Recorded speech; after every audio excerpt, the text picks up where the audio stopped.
Breaking news. Saluru లైంగిక వేధింపుల కేసులో మరో ట్విస్ట్ నెలకొంది.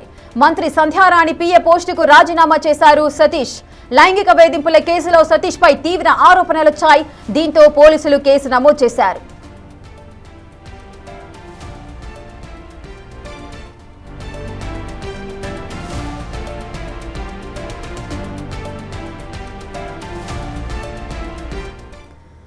ఇసుక మంత్రి సంధ్యారాణి పీఏ పోస్టుకు రాజీనామా చేశారు సతీష్. దీనికి సంబంధించిన పూర్తి డీటెయిల్స్ మా ప్రతినిధి శివశంకర్ అందిస్తారు.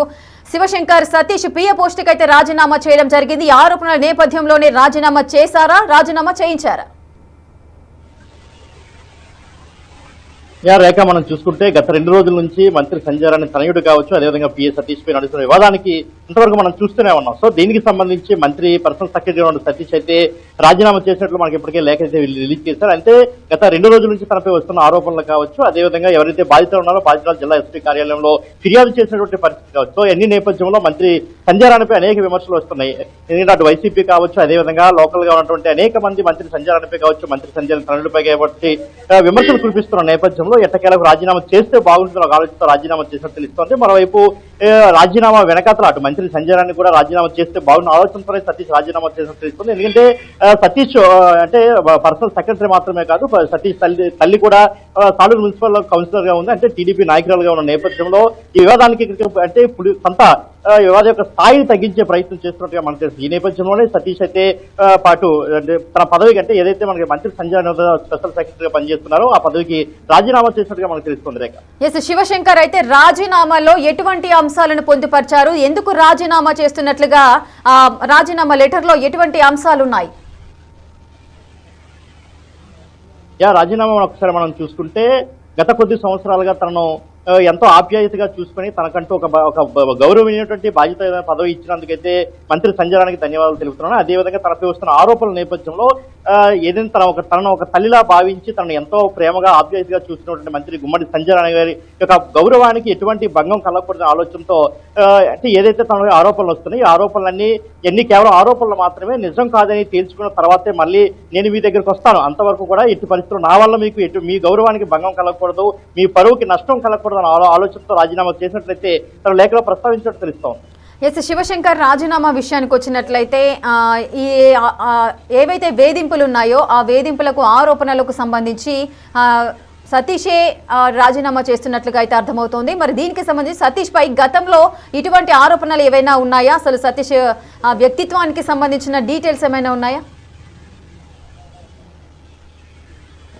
రాజకీయ మనం చూసినట్లయితే ఫస్ట్ టైం సతీష్ పై ఇటువంటి ఆరోపణలు వచ్చినట్టు తెలుస్తోంది. ఇది కూడా 2021 నుంచి కూడా ఏదైతే బాధితులు ఉన్నారో బాధితులకి సతీష్ కి మధ్య వివాదం అయితే నెలకొంది. సో వివాదం నెలకొన్న తర్వాత ఎప్పుడు కూడా ఇది బయట రాలతో కేవలం ఇది వాళ్ళిద్దరి మధ్య ఇంటర్నల్ గా అయితే కొన్నాళ్ళ పాటు నడిచింది. కానీ గడిచిన కొద్ది నెలల నుంచి కూడా ఆర్థిక వ్యవహారాల కారణంగా మెల్లమెల్లగా ఒక్కొక్కటి బయటకు వచ్చింది. ఆ తర్వాత మంత్రి తనయుడు పృథ్వీ యొక్క వాట్సాప్ చాటింగ్ కావచ్చు, అదేవిధంగా మంత్రి పి సతీష్ యొక్క వాట్సాప్ చాటింగ్ వ్యవహారాలు కూడా మనం చూస్తాం. సో ఇవన్నీ బయటకు వచ్చిన తర్వాత అంటే ఒకసారి వివాదం పెద్దదైన తర్వాత తనకు ఉన్నటువంటి సన్నిహితుడు యొక్క ప్రోద్బలంతో ఇవన్నీ కూడా బయటకు వచ్చినట్టు మనకు తెలుస్తుంది. తను కూడా వాట్సాప్ చాటింగ్ ని బయట పెట్టడం జరిగింది. సో ఈ వాట్సాప్ చాటింగ్ లో అదేవిధంగా అంటే కేవలం వాట్సాప్ చాటింగ్ సపోర్ట్ తోనే తను కూడా నిన్న జిల్లా ఎస్పీ కార్యాలయంలో కూడా ఫిర్యాదు చేయడం జరిగింది.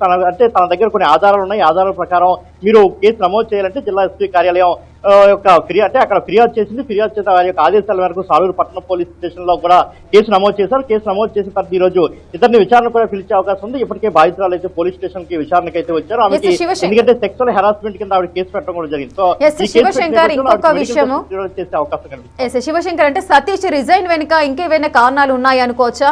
ఆరోపణలు చేశారు, ఆరోపణలు కరెక్ట్ కాదు, ఇది వాట్సాప్ ని హ్యాక్ చేసి నా నెంబర్ ని హ్యాక్ చేసి ఈ విధంగా వాళ్ళు వాట్సాప్ చాటింగ్ ద్వారా ఈ విధంగా చేశారు అంటూ కూడా, హ్యాక్ చేయడం వల్ల ఇవన్నీ నకిలీ వాట్సాప్ డేటా నా డీపీతో వారి యొక్క అకౌంట్ను ఓపెన్ చేసి ఈ విధంగా చేశారు అంటూ కూడా కొన్ని ప్రూఫ్స్ కూడా మీడియా ముందు అతను ప్రదర్శించిన తీరు మనం చూడొచ్చు. సో అంత కాన్ఫిడెంట్గా ఉన్న వ్యక్తిని నే తప్పు చేయలేదు అన్న వ్యక్తి ఇప్పుడు ఏ విధంగా రాజీనామా చేశారు అంటే రాజీనామాకి ఇంకా ఏమైనా కారణాలు ఉన్నాయనుకోవచ్చా?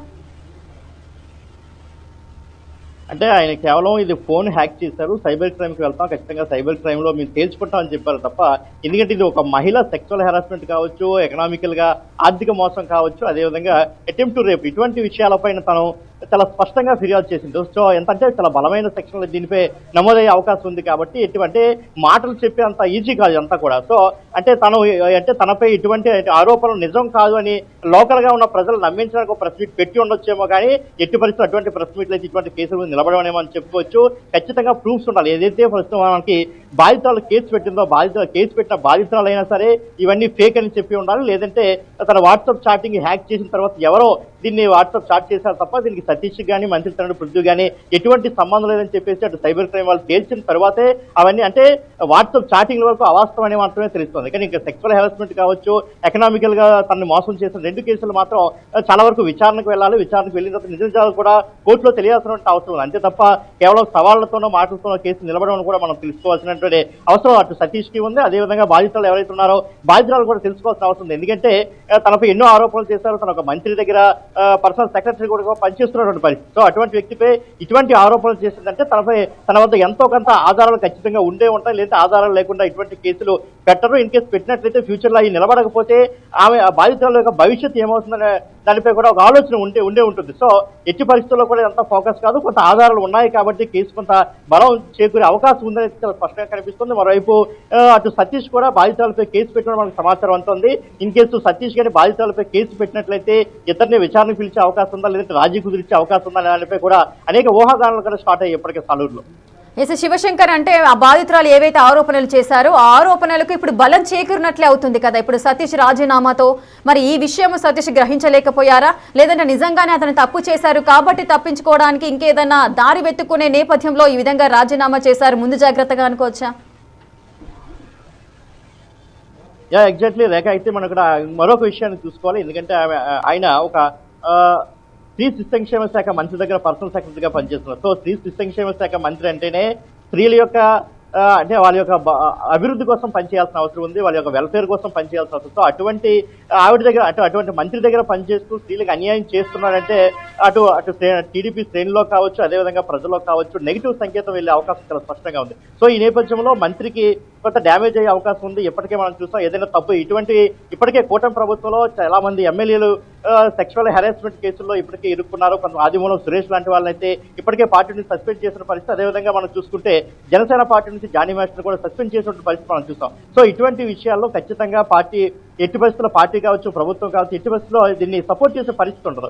ఎందుకంటే ప్రస్తుతానికి అధికారంలో ఉన్నటువంటి పార్టీ టీడీపీ, అదేవిధంగా కూటమిలో బలమైన పార్టీ సీఎంగా చంద్రబాబు టీడీపీకి సంబంధించిన నాయకులే ఉన్నారు కాబట్టి దీనిపై అటు వైసీపీ మరింత బలం చేకూరే అవకాశం కూడా చాలా స్పష్టంగా కనిపిస్తుంది. సో ఈ నేపథ్యంలో అనేక విమర్శలు వస్తున్నాయి. ఇప్పటికే మనం చూసుకుంటే విశాఖ నుంచి ఎమ్మెల్సీ వరద కళ్యాణ్ కూడా ఇప్పటికే గుమ్మడి సంజయన్పై విమర్శలు ఎక్కుపెట్టారు.